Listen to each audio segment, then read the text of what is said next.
Here are the terms for the presentation on the warrior code of the Shaolin monks. Um, you can hit pause and give yourself enough time to do a screenshot with your smartphone, or really preferably to write these terms down by hand. There's something about writing things down by hand that works as an aid to memory.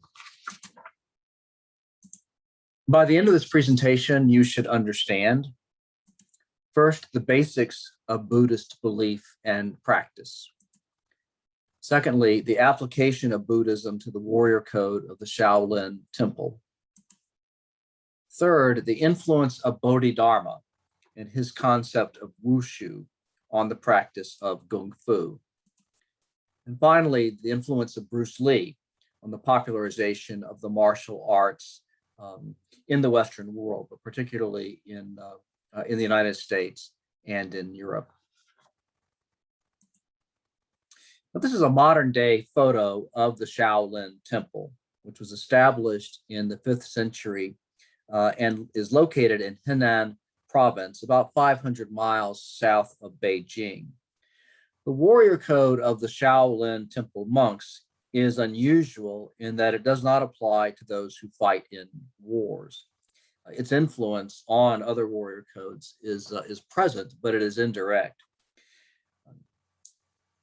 Rather, it emerged as a spiritual practice among certain Buddhist monks, and it is important to us primarily because of its influence on those modern warrior codes, and particularly on the martial arts, which in turn has exerted an influence on the warrior ethos of modern military forces. The Shaolin Temple is at the center of a form of the martial arts called Kung Fu, although, as we'll see, the meaning of Kung Fu goes much deeper than a mere martial art. It cannot be understood without some familiarity with Buddhism, particularly Zen Buddhism. And incidentally, this statue of Buddha, like all such representations, does not depict him as fat. The large abdomen is meant to indicate that he contains an abundance of qi, C-H-I, or internal energy. The concept of qi figures prominently in the warrior code of the Shaolin temple monks. Buddhism arose in northern India in the 6th century BCE. That is to say, sometime between 500 and 600 BCE. Its founder was Siddhartha Gautama. That is to say, according to tradition, Siddhartha was a wealthy prince who was carefully protected from knowledge of human suffering. But at age 29, had a series of experiences that exposed him to the pain of illness, the sorrow of death, and the inevitable deterioration of the body as a person grew old.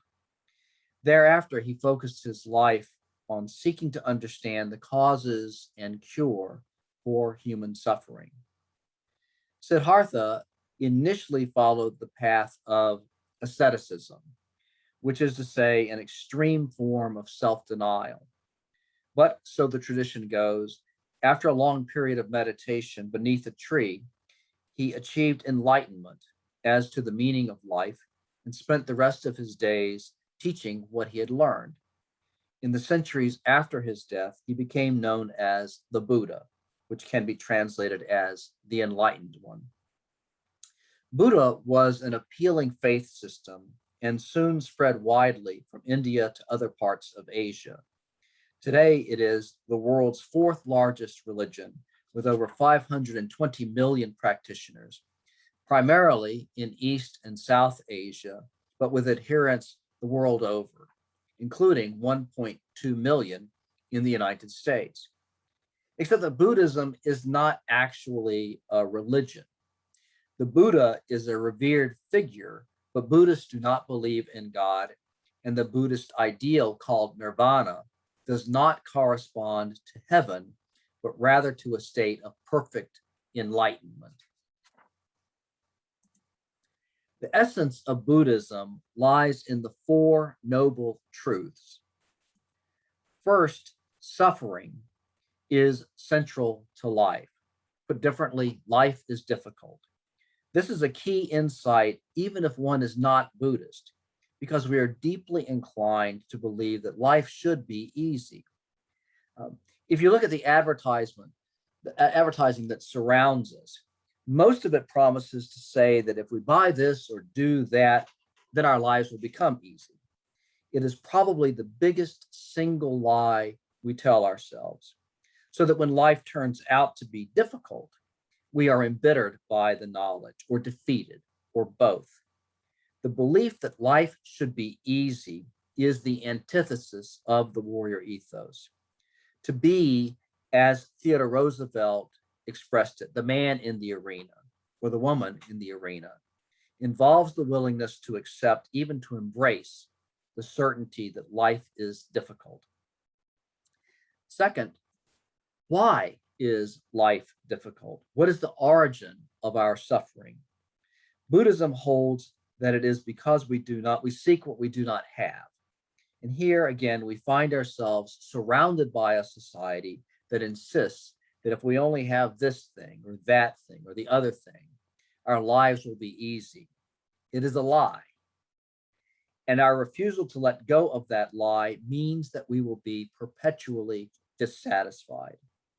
The corollary of this is that we often ignore the present, ignore the life we have, the beauty that life surrounds us with.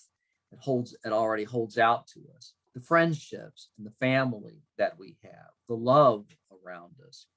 We focus instead on an ideal future that we will never have. Third, how do we cease to suffer? The prologue to the answer is the Buddhist conviction that life is cyclical, that we live, die, and are born again, each time into a world filled with suffering.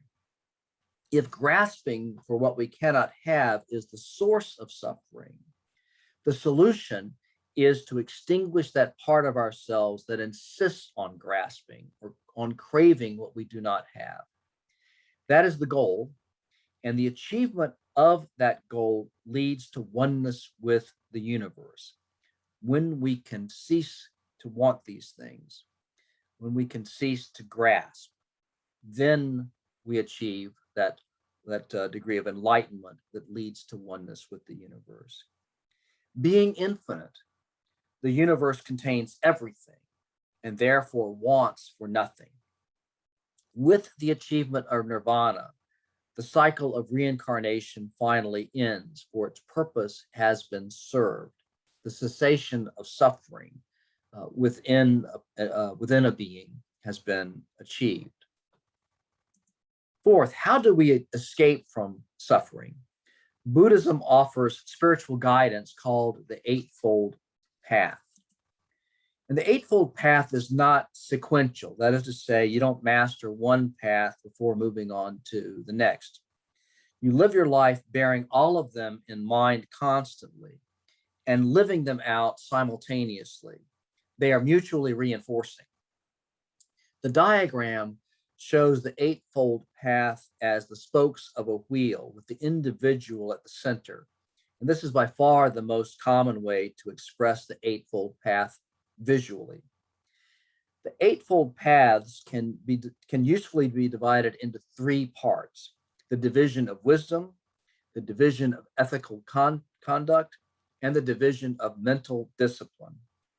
Obviously, the application of the Eightfold Path applies to all of life, but for our purposes, it can be seen as ways to become warriors in their fullness, a Hector, rather than an Achilles.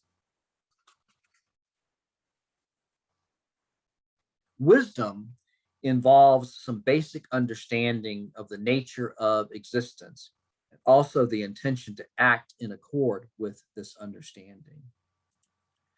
Right understanding would include knowing the Four Noble Truths and their implications.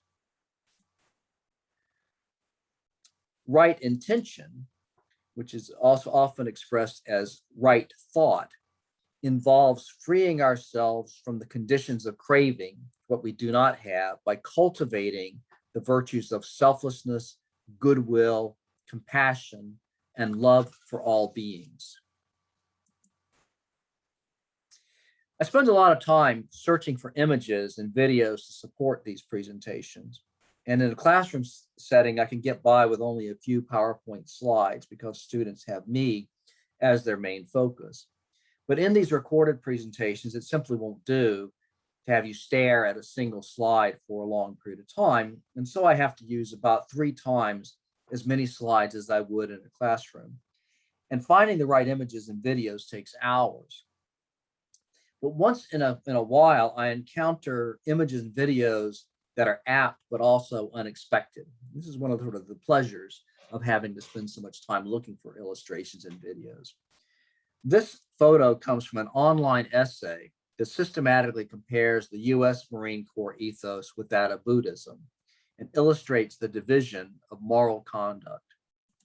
This division consists of right speech, which involves telling the truth, speaking in kindly and friendly ways, and saying only what is helpful. The best officers and non-commissioned officers, sergeants and whatnot, that I have encountered are natural teachers, coaches, and mentors to those under their command. And their success owes in no small measure to their instinctive use of right speech. Right action is the path that the photo was specifically chosen to illustrate. It means not killing or hurting living things, no stealing, no wrong sexual activity, which I would characterize as sexual activity that exploits and therefore harms another human being. And it means a commitment to seeking the welfare of all human beings. The most obvious way that Marines do this is through the protection of others. But Marines are often heavily involved in humanitarian work, such as the distribution of food and medical aid and their well-known Toys for Tots campaign, which provides toys for children at Christmas when parents cannot afford them. Right livelihood involves the avoidance of occupations that bring harm to others, accepting only those occupations that promote peace and well-being. Whether a military career constitutes a right livelihood is, I think, dependent on adherence.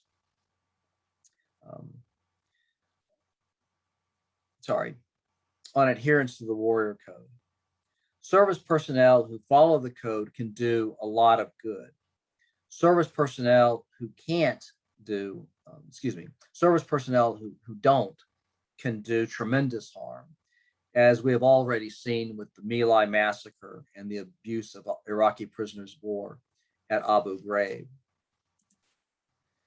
The final division of the Eightfold Path is that of contemplation, which involves 3 practices that instill a discipline of mind that leads to awareness and insight. The divisions of wisdom and moral conduct lead to head knowledge. Contemplation takes these practices from head to heart. The 3 precepts of contemplation are right effort, which means achieving a strong will that prevents and gets rid of wrong states of mind and creates and develops wholesome states of mind. Right effort is the element that prepares us to be the man or the woman in the arena, willing to learn confidence in ourselves, courage in taking risks to dare greatly, and to ignore, or at least not to be owned by the criticism that anyone who dares greatly is bound to receive from others and still worse from oneself. Right mindfulness means being aware of what is going on in the body and in the mind, paying close attention to all of our sensations, feelings, and thoughts. In one respect, it means living in the present, appreciating the life we have rather than worrying about the future. In another, it helps us to understand the things that hold us back. What makes us procrastinate? What makes us avoid exercise when we know it's good for us or eat in a healthy way. If we understand what the attitudes that hold us back are about, we can learn to overcome them. And finally, there is right concentration, which involves the attainment through meditation of higher stages of mental awareness by direct insight and enlightenment. This is really where the rubber meets the road, because it's through right concentration that all sense of self and selfishness drops away, and ignorant, futile grasping is replaced by peace and total freedom. We cease to focus on ourselves, and when we do that, we become one with the universe. All elements of the Eightfold Path lead to ultimate enlightenment, but of them all, right concentration is surely the most essential.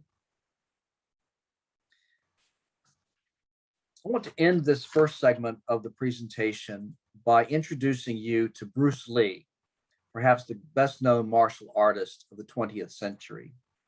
Lee was not associated with the Shaolin Temple, but he certainly knew of it, and his early training in Kung Fu was obviously influenced by the Shaolin Temple, and he spoke of Buddhism as one of the major influences on his philosophy of martial arts, particularly the martial arts as a practice whose central purpose was a journey toward greater self-knowledge.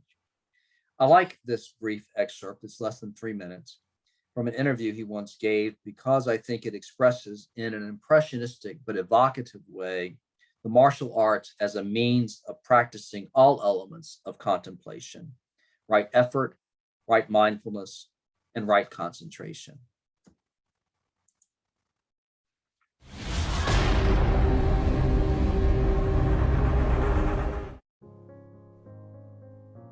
I said, empty your mind. Be formless, shapeless, like water. Now you put water into a cup, it becomes the cup. You put water into a bottle, it becomes the bottle. You put it in a teapot, it becomes the teapot. Now water can flow or it can crash. Be water, my friend. Actually, you see, I mean, it's a combination of both. I mean, here it is, the natural instinct, and here is control. You are to combine the two in harmony. Not, if you have one to the extreme, you will be very unscientific. If you have another to the extreme, you become all of a sudden a mechanical man, no longer a human being. So it is a successful combination of both. The word superstar really turned me off, and I'll tell you why. Because the word star, man, is an illusion. It's something what the public calls you. You should look upon oneself as an actor. All type of knowledge ultimately means self-knowledge. Mm-hmm. So therefore, they're coming in to, and ask me to teach them not so much of how to defend themselves or how to do somebody in. Rather, they want to learn to express themselves through some movement, be it anger, be it determination, or whatsoever. To me, okay, to me, ultimately, martial art means honestly expressing yourself. Now, it is very difficult to do. To express oneself honestly, not lying to oneself, and to express myself honestly. That, my friend, is very hard to do. And you have to train. You have to keep your reflexes so that when you want it, it's there. When you want to move, you're moving. And when you move, you are determined to move. All the time, you are keeping the continuity going. Bending, stretching, everything. Suppose, you just keep it moving. It's like a ballet dancer there. Yeah, it is. I mean, to them, you see, the idea is running water never grows stale. So you got to just keep on flowing.